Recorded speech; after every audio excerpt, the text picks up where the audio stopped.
आप सभी को मेरा नमस्कार। मैं भुवनेश्वर ब्लेसिंग टीम से रूमा जन्नत सरे और श्यामुल शेम द्वारा लिखित किताब The Buddha's Wife The Path of Awakening Together के 21वीं अध्याय की शुरुआत करती हूँ। इस अध्याय की शुरुआत उस पहले दिन से होती है जब राजा सुद्धोधन ने राहुल के शिक्षण के लिए उन्हें दूर कहीं भेजना चाहते थे, लेकिन अभी तक नहीं भेजे थे। सारी महिलाएं जो अनशन पे थी फिर से अपना पानी शरबत आरंभ कर दी थी लेना। दूसरे दिन राहुल सभा में कहते हैं कि राजा सुद्धोधन उन्हें बुलाए थे ये जानने के लिए कि राहुल एक योद्धा बनना चाहते हैं या यहीं रहकर अपने पिता से मिलना चाहेंगे। राहुल कहते हैं, दादाजी, मैं अपना कर्तव्य आपके लिए करना चाहता हूँ। ये बात सारी महिलाएं सुनती हैं मगर चुप रहती हैं। दूसरे दिन भी राहुल महल में ही थे और सारी महिलाएं अपना सामान्य जीवन जीने लगी थीं। आखिरकार एक सप्ताह यूं ही बीतता गया। राजा सुद्धोधन यशोधरा जी से अकेले में मिलना चाहते थे, उसी उपवन में जहां सभा हुआ करती थी, और वे दोनों मिलते हैं और एक चुपचाप स्थान पे बैठ जाते हैं खाली स्थान देखकर। राजा सुद्धोधन को काफ़ी अकेलापन लग रहा था उस सभा में। उस सभा में सिर्फ राजा सुद्धोधन और यशोधरा जी ही थे। राजा सुद्धोधन यशोधरा जी के पास जाके बैठ जाते हैं और याद करते हैं कि यशोधरा जी कितनी पीड़ा में थीं जब सिद्धार्थ उन्हें छोड़कर चले गए थे। यशोधरा जी का अकेलापन और कितना कष्टदायक था। वो कितनी शोक में रहती थीं, दुखी रहती थीं, गुस्से में अपने ऊपर अत्याचार किया करती थीं, और तभी वो सभा के साथ जुड़ गईं, आसपास के लोग के साथ जुड़ी, और जुड़ने के बाद यशोधरा जी में एक नई जीवन आ गई। उनकी जान बचाई उस सभा ने, जिन्हें यशोधरा जी और प्रजापति जी पवित्र सभा कहती थीं। राजा सुद्धोधन के भी शोक को, गहरे दुख को छुआ उस सभा ने। अपने अकेलेपन में राजा सुद्धोधन को उस सभा की अहमियत महसूस हुई। साजन संचार या कह सकते हैं साजन संगत्य की गहराई को समझा। वे आश्चर्य में थे कि कैसे मौन में भी खुद का जीवन है, और उसी में एक ऐसा स्थान भी है जहाँ दूसरे के दुख को साझा किया जाता था, समझा जाता था। ये राजा सुद्धोधन यशोधरा जी को हमेशा से बहुत प्यार किया करते थे, अपने अनमोल पुत्र की पत्नी के रूप में, अपने पौत्र की माँ के रूप में। राजा सुद्धोधन जब ये कह रहे थे, वे खुद भी हैरान थे कि उनके पास इतनी आंसू कहाँ से आई। आंसू बहे जा रही थी। राजा सुद्धोधन भी कहते हैं, मैं, और चुप हो जाते हैं। फिर उनकी आवाज़ भर जाती है। उनके लिए ये सब असामान्य था। वह कहते हैं, अब वे अपनी इच्छा को अपने पौत्र पे नहीं थोपेंगे। राहुल अपनी राह खुद बनाएंगे। उन्हें उनका कर्तव्य से राजा मुक्त करते हैं। राजा सुद्धोधन चुप हो जाते हैं थोड़ी देर के लिए और खुद को रोकने की बहुत कोशिश करते हैं, लेकिन नहीं रोक पाते हैं, और आखिरकार पूरी तरह से बरस पड़ते हैं, टूट जाते हैं, ये कहते हुए कि वे अपने बेटे को कभी भी क्षमा नहीं कर सकते। यशोधरा जी सभा बुलाती हैं, राजा के साथ, बाकी सभी के साथ, और अपने घेरे में सबको बुलाती हैं, चन्ना को भी, लेकिन रानी प्रजापति जी मना कर देती हैं जुड़ने से। सारी महिलाएं सभा में आती हैं और अपने अपने स्थान पर बैठ जाती हैं। सभा आरंभ होता है।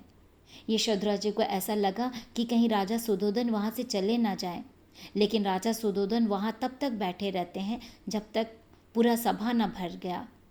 लेकिन एक स्थान खाली रह गया था, और वो स्थान था रानी प्रजापति जी का। जब राजा सुद्धोधन को ये पता लगता है कि वो खाली स्थान रानी प्रजापति जी के लिए है, वो वहाँ से उठ के चले जाते हैं। यशोधरा जी सभी महिलाओं को कहती हैं वो सारी बातें जो राजा ने उनसे कहा। मौन, परिवर्तन और भावनाओं का प्रभाव बिल्कुल स्पष्ट था। सारी महिलाएं बातें करने लगीं और अपने राजा के कहे हुए हर शब्द का मान रखते हुए सब कुछ सोच समझ के बातें करने लगीं। प्रजापति जी फिर वहाँ चुपचाप उस उपवन में उस सभा से जुड़ती हैं, आके बैठ जाती हैं। यशोधरा जी झुक जाती हैं उनके सामने, लेकिन किसी को समझ में नहीं आ रहा था कि कैसे उस परिस्थिति को सामान्य किया जाए, ठीक किया जाए। सब एक मार्ग की खोज में थे यशोधरा जी का सुझाव था कि वे सब मिल के शुरुआत करें, उस परिस्थिति को, एक धार्मिक क्रिया को उदार से, जो हर संघर्ष और पीड़ा का सामना कर सके, सहायता कर सके, एक ऐसा तरीका निकाले। उस सभा में सबसे पहले वो सभी से पूछती हैं और बताती हैं, प्रजापति जी से भी ध्यान करने के लिए और अपने आप को ठीक रखने के लिए एक इरादा बनाने के लिए कहती हैं। यशोधरा जी 2 बुजुर्ग महिलाओं को अपने पास बुलाती हैं। एक को अपने पास बैठाती हैं और दूसरे को रानी प्रजापति जी के पास कहती हैं बैठने के लिए, और कहती हैं कि वे दोनों अपनी समझ और संभावनाओं को बताएं, उस बारे में, उस दरार के बारे में, वो संबंध विच्छेद हुआ उस स्थिति को समझें और अपनी प्रतिक्रिया कहें और समझाएं सभी को। ध्यान के बाद यशोधरा जी और प्रजापति जी सभा की सारी महिलाओं की बातों को सुनती हैं, समझती हैं। सभी ने अपना कुछ ना कुछ इच्छा बताया जो उस परिस्थिति के समाधान के लिए था, सुझाव था और सभा की आवश्यकता और उपचारात्मक के लिए था। इस सभा के टूटे हुए कड़ी को फिर से जोड़ने के लिए था, ध्यान और बुद्धिमानी के साथ फिर से जोड़ना और आश्चर्यचकित रूप से एक नई स्वरूप बनाने का एक इच्छा था सभी में उस सभा के लिए। और आखिरकार यशोधरा जी और प्रजापति जी एक दूसरे से बात करती हैं। वे दोनों एक दूसरे को समझती हैं, समझाती हैं, माफ़ी मांगती हैं और स्वयं से भी क्षमा मांगती हैं। सभा में एक लंबी और शानदार शांति आ गई थी। राजा सुधोधन वहां उपस्थित नहीं थे, उनका स्थान खाली था, लेकिन सब बस सिद्धार्थ के बारे में बात करते थे, उन्हीं के बारे में सोच रहे थे। सभा चलती रही, राजा सुधोधन का स्थान यूं ही खाली रह गया था, लेकिन सभा चलती रही और ये एक अभ्यास बन गया था, अपनी अनुभवों को बताना जो कभी न सुना गया हो, और हर कोई अपनी बातों को साझा किया करता था। सभा अब अपनी पूरी सच्चाई से आगे बढ़ रही थी और कुछ कमियां होती भी थी तो सब मिलके उसे ठीक कर लेते थे। सभा अब पहले से कहीं ज़्यादा ऊंचे स्तर पर पहुंच चुकी थी और फिर पूरे समुदाय में खुशियां वापस लौट आई थी और हर किसी में शांति और भाव बढ़ गया था और एक मजबूत प्रतिबद्धता आ गई थी शांति का, और एक दूसरे के लिए उपचार था, एक दूसरे की भावनाओं के लिए समझ था और पूरे महल में, हर समुदाय में ये एकता मिलाप बढ़ गया था, उसकी शक्ति आ गई थी और सब एक दूसरे की शक्ति को महसूस करते थे। ये एक उल्लेखनीय बदलाव था जो बना एक दूसरे के साथ जुड़ने से और हर तरह से खुद को और उस परिस्थिति को स्वीकार करने से। ये सारी मतभेद में से बस एक ही राह निकला, वो था ध्यान का, ध्यान करने का और एक साथ जुड़े रहने का और सभी के साथ संपर्क बना के रखने का।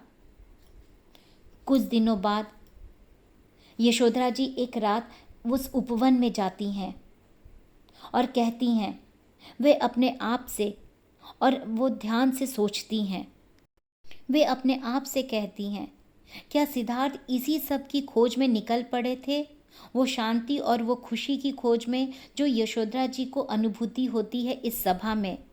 अपने सभा में वो इस सब चीज़ को महसूस करती हैं। सिद्धार्थ का शिक्षण था, तीसरा महान सत्य था, जीवन में गहराई, शांति और दुख का अंत। और यशोधरा जी के आंखों में एक चमक आ जाती है उत्साह का। यशोधरा जी अपने सिर को हिलाती हैं और सभा बुलाती हैं और सभा में कुछ कहना चाहती थी और कहती हैं, आप सब सुनिए, चन्ना ने कुछ दिन पहले ही एक आश्चर्यजनक समाचार दिया है कि बुद्धा और उनके सभी संघ से जुड़े सभी आने वाले हैं, सब बहुत जल्दी आने वाले हैं और कुछ ही दिनों में पहुंचने वाले हैं। और ऐसा लग रहा है कि कहीं ना कहीं जब यशोधरा जी की सभा में और चारों ओर शांति आ गई है, तब कहीं बुद्ध आ रहे हैं। और बुद्ध के आने के इंतज़ार में ये अध्याय यहीं समाप्त होता है। नमस्कार।